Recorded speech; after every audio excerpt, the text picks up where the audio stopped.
Et bonjour à tous les amis, ici Jérémy de la Crypto Brève. Comme tous les jours, on va aller balayer les news autour de la crypto-monnaie du jour. Et en fin de vidéo, on ira voir un sujet un petit peu spécial. C'est qu'on ira voir les revenus créés justement par les crypto-monnaies que l'on suit, que l'on aime. Et on le sait, c'est pas une découverte, on est sur un marché un peu de bulle, tu vois. Mais malgré tout, il y a des crypto-monnaies qui sont vraiment basées sur rien parce qu'elles ne produisent rien et qu'il n'y a pas de bénéfice. Comme tu le sais, dans la crypto-monnaie, dans un premier temps, ce qui va être intéressant pour faire un investissement, c'est de créer de la spéculation sur un projet, sur un PowerPoint si tu veux, et dans un second temps il faudra voir aussi si ça marche, parce que si ça marche pas, les gens qui ont investi sur un PowerPoint, ils reviendront pas. Donc on ira voir ça, mais pour commencer la vidéo, on va aller voir les actus de la journée. C'est parti. Donc pour les annonces économiques importantes de la semaine, demain on a l'IPC américain, donc le mensuel et l'annuel qui va tomber. On devrait avoir une baisse, du coup c'est l'indice des prix à la consommation, donc c'est un reflet de l'inflation si tu veux en Amérique. On devrait avoir 2,6, donc on espère qu'on sera au moins à 2,6, peut-être même en dessous.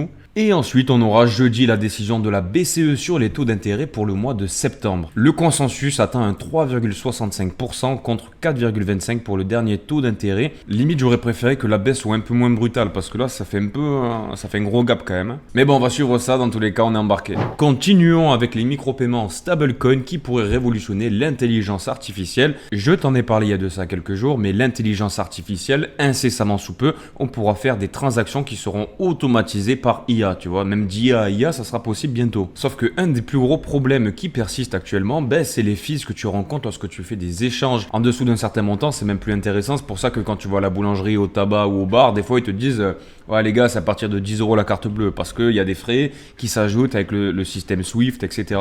Et les stablecoins du coup pourraient s'inscrire dans une solution durable qui pourrait permettre de faire des échanges à moindre frais selon la chaîne bien sûr. Et ça pourrait donc être le chaînon manquant vers des services financiers gérés par l'intelligence artificielle que tu pourrais diriger. Par exemple ton IA, tu lui dis voilà fais-moi des achats pour de l'e-commerce, du trading, pour régler tes factures, etc.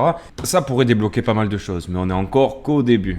Ensuite, continuons avec la France, le pays de Voltaire, du siècle des Lumières, qui retarde son plan de réduction du déficit, et la zone euro, elle est sous tension bien évidemment. On a un manque de croissance qui est évident, et en fait c'est un peu comme une entreprise, tu dépenses plus que ce que tu gagnes, forcément tu es en déficit, et en plus de ça on est en déficit, on est endetté, je te passe tous les détails, mais grosso merdo c'est la merde. Donc du coup la France a demandé à la Commission européenne un délai supplémentaire qui permettra justement de donner un plan de réduction du déficit public. Donc en fait on va essayer de gagner un peu de temps pour essayer d'augmenter le bulletin quoi. Grosso modo c'est ça. Je pense que le problème c'est qu'on n'a pas assez bien nettoyé la scène, tu vois. 1,5 milliard c'était pas assez, on aurait dû faire 2 milliards, 3 milliards, tu vois. Ça aurait apporté encore plus de tourisme. Et en parlant de tourisme, j'espère qu'ils viendront parce qu'avec du coup la cérémonie et les hommes à poil c'était vraiment sympathique. Je pense que tout le monde a bien kiffé.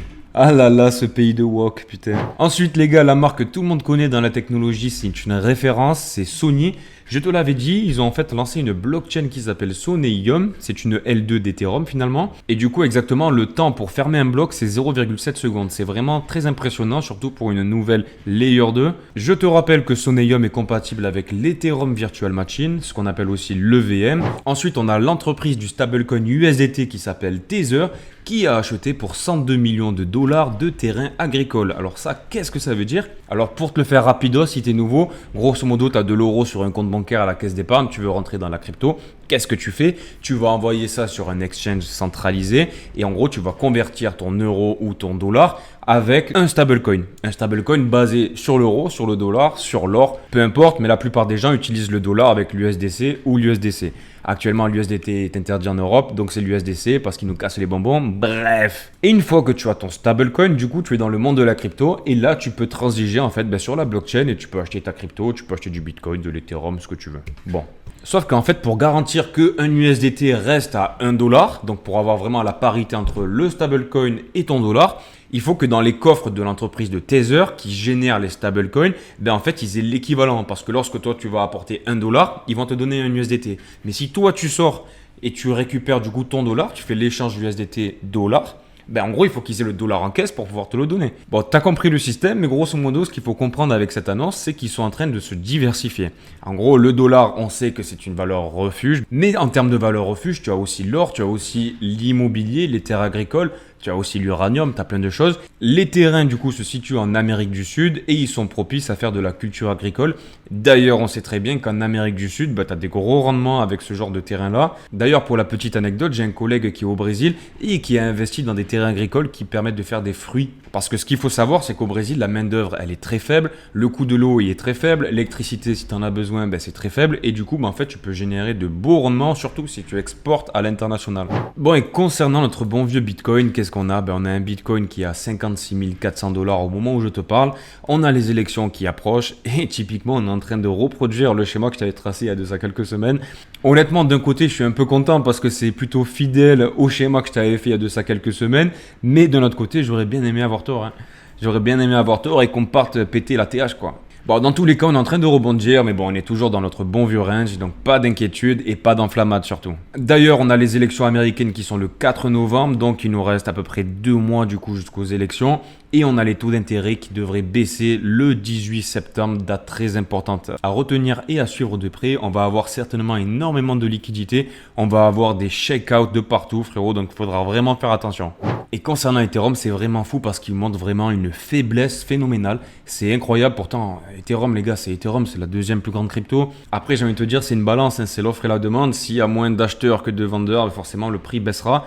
À un moment donné, moi je pense que ça va se retourner parce qu'Ethereum, c'est Ethereum, mais on n'a même pas été capable d'aller chercher ces imbalances, tu vois, lorsqu'on a fait un rebond sur le Bitcoin et tous les altcoins.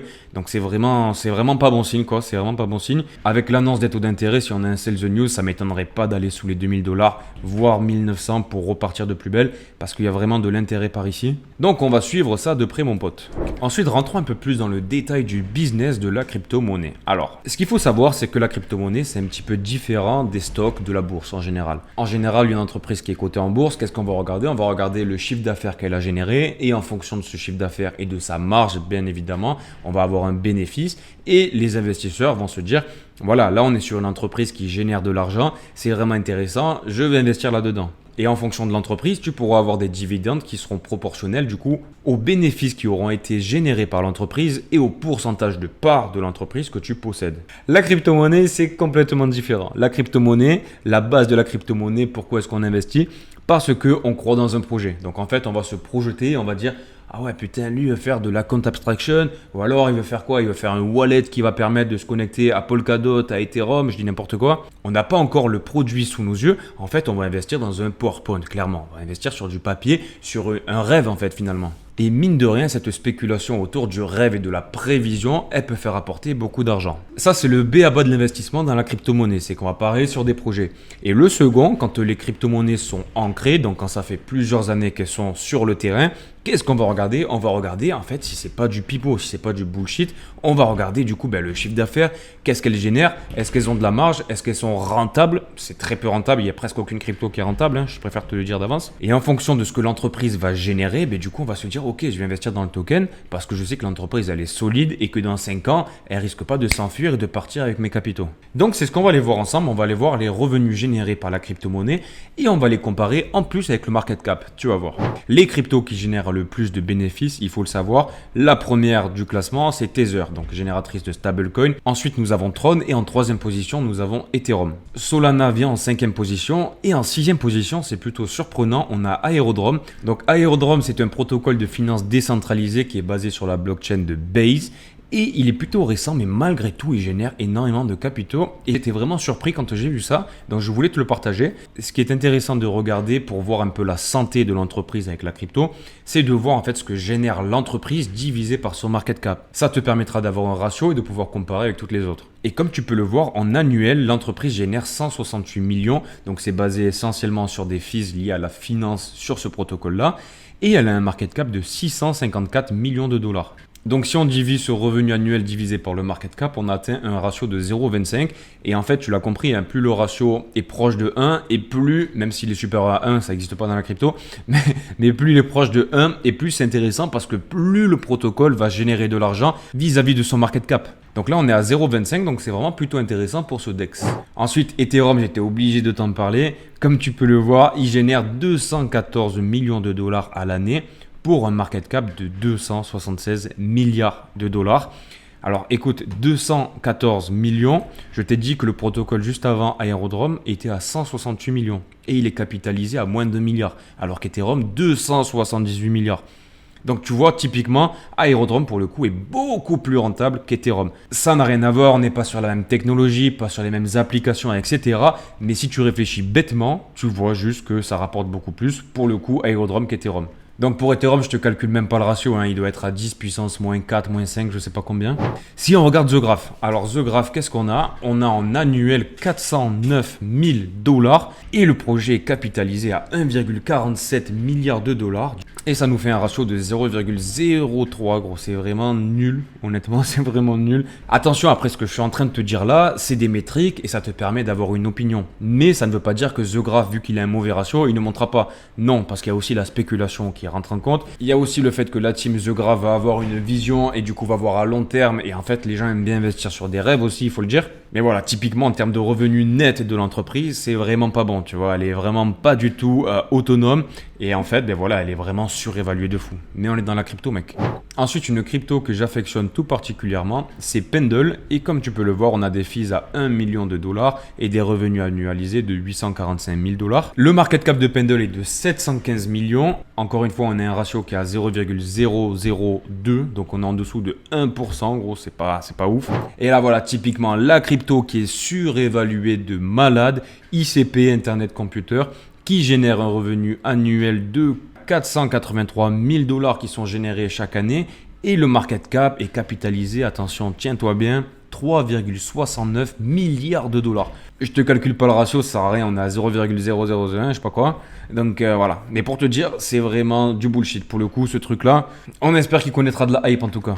Et je te termine avec la crypto que j'affectionne tout particulièrement, qui est située dans le RWA, qui se nomme Maple Finance. Avec son token MPL, il a bien résisté lors de la baisse de Bitcoin et de tout le marché. Et il a des revenus annualisés d'à peu près 1 million de dollars, un petit peu moins, pour un market cap de 157 millions de dollars. Donc on a un ratio de 0,006, on est presque à 1%. C'est vraiment pas ouf, ok, je te l'accorde, mais à côté d'un ICP ou d'un The Graph ou je sais pas quoi, on est quand même un peu plus les pieds sur terre si tu veux. Et mine de rien, ben ça s'est ressenti avec la correction généralisée qu'on a eue parce qu'il a un petit peu mieux résisté. Et lorsque tu as des rebonds de Bitcoin, lui typiquement, il a vraiment du peps, il remonte bien comme il faut quoi. Personnellement, lorsque je fais mes recherches pour trouver une crypto dans laquelle je vais investir, ben je regarde plein de choses et entre autres, je regarde ce genre de choses. Je regarde aussi la tokenomique, je regarde aussi la roadmap, le white paper, etc. Et en fait, je me fais une liste avec un tableau, plus, moins, et voilà. Et ça me permet d'avoir un avis. Grosso modo, c'est l'idée quoi. J'espère que je t'ai pas fait des illusions, c'est pas le but de la vidéo, c'est pas non plus le but de mettre des mauvaises atmosphères. Quand je te dis les choses, c'est que vraiment je le pense et c'est vraiment sincère. Les revenus, le chiffre d'affaires, les fees générés par un protocole crypto ne font pas tout. Sur ce, je te donne rendez-vous demain à 5h du matin pour une nouvelle vidéo. Et oui, c'est tous les jours. N'oublie pas de t'abonner si tu ne l'es pas déjà. Un petit like et un commentaire, tu me donneras la force. Bisous, ciao, ciao, bam!